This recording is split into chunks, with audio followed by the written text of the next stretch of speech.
What up, Wizards? It's Dev. Mtg, we like it a magic. Rocking the Ben Franklin harder than anybody else can, so we can talk about everybody's favorite thing today.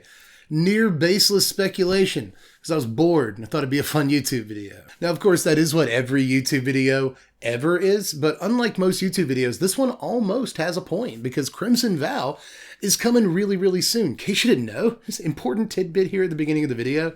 So we are an informative channel. That matters to me. Crimson Vow spoilers start a week from Thursday. That's like 1 week from when most of you are going to be watching this video. So it's coming like really fast. We need to go ahead and start talking about this set. But how do we do that when we haven't seen a single card from the set yet? Well, that's where that baseless speculation I was talking about earlier comes in. There are some, I think, legitimate reasons to believe that certain cards might get better with the release of the set because there are some things that we're fairly certain of when it comes to the set, and that does set certain cards up for success. So let's talk about it. The top 10 cards that I've got my eye on for when Crimson Vow comes out.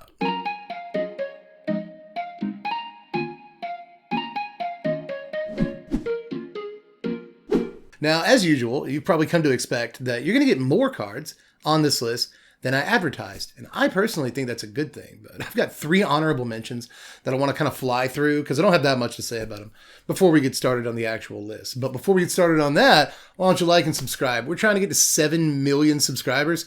And we're only at like 123K. So at least get us to like 125, right? You know, and then we can start making some moves. So do that. And then if you want to, you can do any of this stuff. We play Magic on Twitch. You can support the channel on Patreon, vote on the content and stuff like that. So we have a lot of fun. But anyway, let's talk about these cards, starting with the honorable mentions. And like I said, I kind of want to go through these pretty quickly because I don't have that much to say about cards like Bloodline Culling. All I'll say is that if we do get an indestructible creature, this card just instantly gets like 1,000,000 times more playable. But if Decayed is still an ability in the next set, this card could stand to be a little better. And honestly, if like Auron's Epiphany gets banned, which you'll probably hear me say a couple of times, but I'm not banking on it too hard. But if Auron's Epiphany ever does get banned, then Esika's Chariot is probably the other most powerful card in the format. Mid-range becomes a thing again, right? And being able to take out a bunch of cat tokens, a bunch of wolf tokens, whatever, all at one time is a pretty good mode on this card too. So just if tokens are a thing or we get an indestructible creature, Bloodline Culling's pretty good. But there's also, speaking of tokens, Dramatic Finale. I'm not sure about this card. I think it's probably always going to be like pretty bad and just kind of a commander card. I'm not sure this is ever going to see too much play in standard, but that's why it's here in the honorable mentions.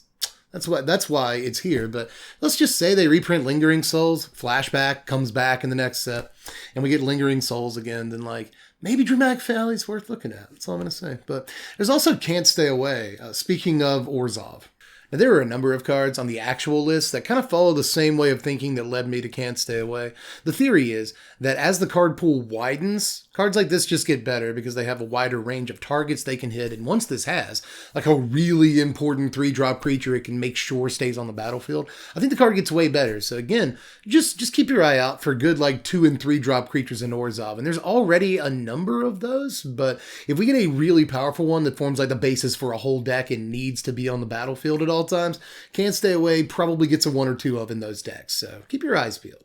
Now, let's start with the actual list here, and the first entry on the list is weird, but I'm kind of using it to set up something that I think is going to matter greatly and really influenced a lot of the picks on this list. Now, number 10, I'm going to go ahead and say it, is Temple of the Dragon Queen. Why? That's weird. I have reasons, but let me go ahead and say that we got 5 new dual lands in Midnight Hunt, and they've been pretty important so far in this format. It wouldn't surprise me if we got the other 5 in Crimson Vow. Now, it's no guarantee that we do, but it really wouldn't surprise me if we got the other 5 in Crimson Vow. Now, that would mean that we would get an Orzhov land, an Izzet land, a Golgari land, a Cynic land, and a Boros land. Nailed it without having to look down at my notes. That's important to YouTubers. It might not matter to you, but still, nailed it without looking down. But if we get all of those lands, matters. Huge, big, huge deal if we get all of those. But if we don't, especially anyone that expected to, if we don't, then Temple of the Dragon Queen might actually be not a bad substitute. There's a few other reasons why I think this card might be playable. It's not just that, oh, what if we don't get any more dual lands? That is a big part of it. But other reasons include something else you'll hear me say on this list a few times. So this card really sets up a lot on this list. Vampires. Vampires might matter, right? It's a vampire set. This last set with the werewolf set had some vampires in it. This set's going to be the vampire set. Maybe got some werewolves in it, right? So vampires matter. And Innistrad Predator. Innistrad Predator is a vampire. It's also a dragon. So, you know, the black-red vampires deck, if it does get the right tools and becomes like a tier 1.5 deck and actually can do some cool things, that's possible, right? Then maybe they don't want to play so many Haunted Ridge, or maybe they need something other than Haunted Ridge, because Haunted Ridge actually isn't the best dual land for an aggro deck. It doesn't come into play untapped on crucial turns for that deck. So it's possible, it is possible that a Vampires deck not only plays Innistrad Predator, but also plays Goldspan Dragon. Or maybe it plays Moonveil Region if it's low enough to the ground, right? So that deck could totally play enough dragons to make a card like this work and give them the mana that they need. Or maybe even add a third color, you know, moist vampires, add counter spells. It could totally happen. There's a billion reasons to believe. There's like 3 good reasons to believe that Temple is actually going to be kind of okay. You know, if there's just another playable dragon. We have Tiamat in the format, right? Not to mention Moonveil, Goldspan, a bunch of other cool dragons like Innistrad Predator, Imrith, and all that. So, like, it could be the basis, you know, an important land in a real good dragons deck, if that actually exists. And, of course, if we don't get the dual lands that we want, then people might actually turn to this. So, lots of reasons to believe Temple of the Dragon Queen might see a little bit more play than it is right now. That's probably the most time I'll spend on a card all list. Is it really? Like I said, I just used a lot of that time to like set stuff up. But anyway, number 9 is Pyre of Heroes. Now I'll say vampires again, but honestly, this is kind of a tribal set. You know, Midnight Hunt was kind of a tribal set. We got vampires, we got werewolves, we got humans. That's a tribe that exists. So I imagine we'll get more of the same in Crimson Vow, right? We'll get a bunch of vampires, a few more werewolves, a few more humans and all that. And Pyre might actually be okay given the right tools. And another thing, it might not even help out the tribes that are in Innistrad, or at least important to Innistrad. Right now, Clerics uses Pyre of Heroes to pretty good effects because they have aura. So they can sacrifice a thing to a Pyre of Heroes and then get something back from the graveyard thanks to aura, then sacrifice that, get something else back. It's just a ridiculous little combo they can do. And if there are more good Clerics to like really round that deck out, and there seem to be a lot of Clerics on Innistrad, if the first set is anything to go by, there's a number of Clerics on Innistrad. So we get enough Clerics and maybe the Clerics deck will get a little bit better, and Pyre of Heroes will get a little bit better in turn. So just because of all the tribal action that we see in, you know, Innistrad in general, and now we're going to get 2 sets in a row of it. It's like we're in Ixalan again. Because of all that tribal action, I could definitely see Pyre of Heroes being something that we shouldn't overlook any longer. Now, my number 8 is Arlen, and it's a pretty boring pick, but my reasoning goes like, well, there were vampires in the werewolf set, so there's going to be werewolves in the vampire set. So it kind of stands to reason that maybe Arlen gets a little bit better if there's some playable werewolves that push that deck to the moon. Pun intended. Pun intended? Yes. Another cool thing about Arlen, though, that I should point out is that we are fairly certain that the day-night cycle stuff is going to continue in Crimson Vow. Now, I don't know if this has been confirmed. I haven't found an article that confirms it, but it is part of the MTG Wiki information for Crimson Vow. So a little conflicting there, and I know you can't always trust wikis and stuff, but there is information on the internet that says we know that day-night cycle stuff is going to continue in Crimson Vow, but I haven't personally seen that confirmed by a source at Wizards. Maybe out there you tell me in the comments section, but if day-night cycle stuff does continue, that means a lot of cards could get better. Things like Brutal Cathar, the Celestus, yada yada, but Arlen, pretty good pick, not only because the Werewolves deck could get better, thus elevating the card, but if day-night cycle stuff gets better, or we get a couple of cards that really, you know, juice the day-night cycle mechanic, then suddenly Arlen gets way, way better, because the back half of Arlen is no freaking joke. Number 7 is Catilda, and this one seems a little bit boring to me too, honestly, because again, my reasoning is that humans, we're certainly going to get some humans, like in pretty much every set, moving forward in this standard, we'll probably get a few humans. Tends to happen. So watch that be wrong. Watch there be a whole set with no humans just because I said that. Do it. But anyway, it stands to reason we're going to get some humans. Right, so Catilda gets better, and yeah, you're right. This slot could have been Sigarda, but Sigarda's just an anthem effect. It draws you some cards sometimes. I guess it's fine. But this Catilda is far more interesting to me as like a 2-mana dork that turns all your other dudes into dorks, and there's also a mana sink on her. Like Catilda's really interesting to me, and if we get the right humans deck that has some real stuff to do at the top and end of its curve, then like I could totally see Catilda being a actual good Magic card at some point in her life cycle, and that might start with Crimson Vow. Number 6 is Patrician Geist. Now, this, you've noticed a pattern, but we're pretty much out of that pattern, I think. We're getting very close to being out of that pattern. But Patrician Geist, again, spirits, right? That's the other creature type on Innistrad. I've named all the other ones. Haven't mentioned spirits at all, but we'll probably get some spirits. So like maybe Patrician Geist gets better, but also we might still get flashback. We might have more disturbed cards. And if we do, or one or the other, that's possible too. And if we do, then suddenly Geist, way better, especially if we, get a number or even just one or two good flashback cards that we'd really like to decrease the cost of for one reason or another. Decreasing cost is always good. Then Patrician Geist gets better on that axis too. So there's a couple of ways this card could come into prominence here soon. But number 5, I wanted to pick a vampire. Look, I know, it's another creature type. I know, but it's one of the only things we have to go by. There's going to be vampires in this set. There's going to be spirits and humans and werewolves. It's like, again, I can make pretty safe calls. But I had to pick a vampire. Again, just based on the way I think. I had to pick a vampire for this video. And it could have been Florian. It could have even been Vampire Socialite or Falconwrath Pit Fighter, because like maybe Mono Red is playable or something. But instead I went with Bloodthirsty Adversary. Now, I have a few thoughts on this one. If we see even like one other decently playable burn spell, or just burn spell, it doesn't even have to be a burn spell. I was just thinking about the Vampires deck. If we just see some like decently playable low cost instants and sorceries, which I'm sure we're going to see a couple, right? Then this card gets much, much better, like immediately. And that goes for like every set that comes out while this card is in standard. It's always going to be looking for cheap instants and sorceries to cast, but with Crimson Vow, that's going to be the Vampires set. And Vampires, as a mechanic, at least as a tribe in this set, mechanically seems to be focused around dealing damage to your opponent. So I could totally see, another decent burn spell or two being printed. But even if it's just card draw or removal or what, it doesn't really matter. As long as Bloodthirsty Adversary can recast it out of your yard, the card gets a little bit better with each set that comes out. But it's also got the right creature type for the set that's coming out in like a month.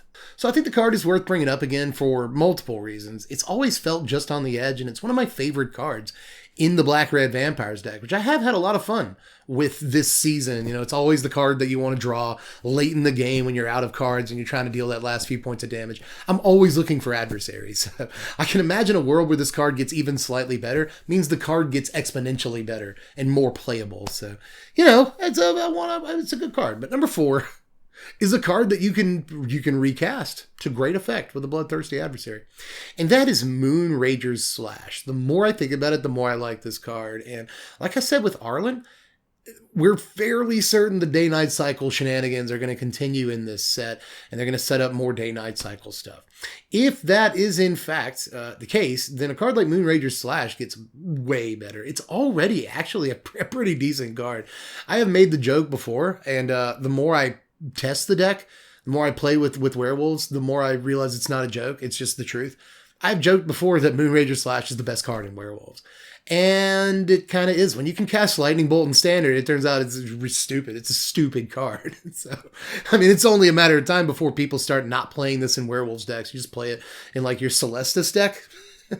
Suddenly, like 50% of the time, you can play Lightning Bolt in standard. So honestly, I think the card is just better than we think it is already. But with even more day-night cycle stuff, with a slightly better werewolves deck even possibly, then Moonrager Slash just becomes maybe the best burn spell in the format, Frostbite or no. Now, number 3 is Moonveil Regent. I've already said that like maybe we get a couple more playable dragons. Tiamat is on the table.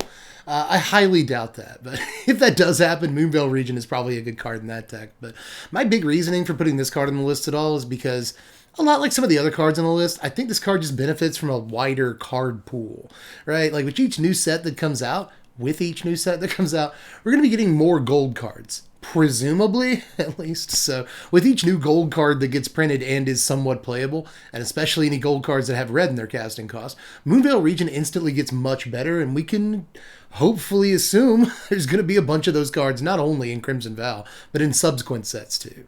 Point number 2 is Storm the Festival. It is actually Storm the Festival, you guys. I have a few lines of thought here. First of all, the more sets that come out, the more ridiculous 4 and 5 drop threats we're going to have. You know, it's a lot like some of the other cards on the list. The bigger the card pool in Standard gets, the better a card like this gets, right? And this does feel kind of like the Gyruda of this Standard in that it was really important for the first week. And then, crickets. It's like nobody really cared. Nobody played it in Worlds or anything. So, you know, if this card gets a little bit better, though, I do think that it can come back and be a force in Standard. If it doesn't have to compete with Alrund's Epiphany, I'm really trying to keep down on the number of times I say, like, you know, if they ban Epiphany, because that's not really what this video is about. But, like, if they do, then again, suddenly, mid-range seems a little bit more playable. And a card like this is, like, unbelievable. It already is pretty good. We've done some just righteous stuff on stream already with the Storm the Festival. But, you know, again, if this card just has a wider spread of things it can hit that are good to hit, the card just obviously gets better. But that's not all, you know. You need 3 green mana to cast this. And a lot of times you see it in 2 and 3 color decks where it can be difficult to cast on time. And you'll see people using ramp and treasure and stuff like that to help make sure they ramp to it and can make the colors. But this is another one where the lands come in. If we get the proper dual lands, then suddenly, like, Sultai Storm the Festival is much easier to play because that color combination gets 2 dual lands that it can play that are both green, right? It gets the green-black one and the green-blue one. Again, making a Storm the Festival deck in that color combination even more possible, and it's already, I believe, the preferred color combination for Storm the Festival decks. So, anyway, the dual lands will really help this if they come along in that set. But just the fact that we'll get more Planeswalkers, we'll get more 5-drop creatures that are stupidly good, right? That's always going to make a card like this worth looking at whenever a new set comes out. My number 1 is a really weird one. At least it seems weird, but this card almost got to see 4 of play at the World Championships. It was only because I believe it was Joel Larson. Correct me if I'm wrong about this. It was maybe it was Straczky. It could have been Straczky. There was a player in the World Championship that was going to play blue-black Demi-Lich and then switch to Izzet Epiphany like a couple of days before the tournament started. Now, Demi-Lich, I bring that up. The point I'm making is that Demi-Lich is actually already a more powerful card than you probably think it is in this environment, and it only stands to get better for a number of reasons. I could totally see even like a mono blue Demi-Lich deck. Screw the new dual lands, you don't even need those. I could see, given the right things, a mono blue Demi-Lich deck. The blue-black Demi-Lich deck that was almost played at the World Championship only features a few black cards. Like in the main deck, there are very, very few black cards.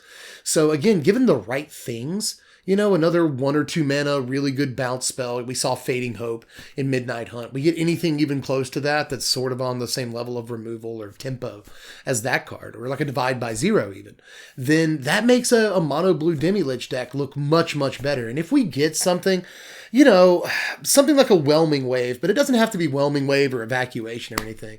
Like, I'll take like Either Eyes or Engulf the Shore if we are a mono blue Demi-Lich deck. But just like any sort of blue sweeper makes this deck like way, way better like immediately. Like Demi-Lich, I'm telling you, is already a playable card. But if it just gets 1 or 2 of the right pieces, then it could take over the format. I'm telling you. So hopefully sometime soon we can say the Lich is back. But anyway, that is all I've got for this one, believe it or not. It felt like a quick video. I hope it actually was. Every time I say that, it's like a 25-minute video. So, it felt quick to me because I guess talking about something I like. But I had a lot of fun with this one. I hope you did too. But this could have been like a top 20. I had a bunch of cards listed out and I had to like parse it down to 10. So let me know because there's a bunch of cards you could name. Let me know down there in the comment section, sort of like what cards would be on your list and what your reasoning is and all that stuff. But aside from that, like, share the video. I know no one actually does it, but it probably helps to say it, right? Share the video around. Subscribe if you haven't done it yet. Hit the bell for notifications. Because it's spoiler season's coming up soon. You want to be subbed for that. So sub, hit the bell, and do all this stuff if you feel like it. Supporting the channel on Patreon for just $1 a month helps out more than you could possibly imagine. And it's one of the cheapest ways to support the channel, and I'll let you vote on content for that. So do that and watch me play some Magic. But aside from that, I'm donezo for this onezo, ladies and gentlemen. So I will catch you cats later. I am Dev from The Place. Thanks for watching, Wizards. Spread love and be kind.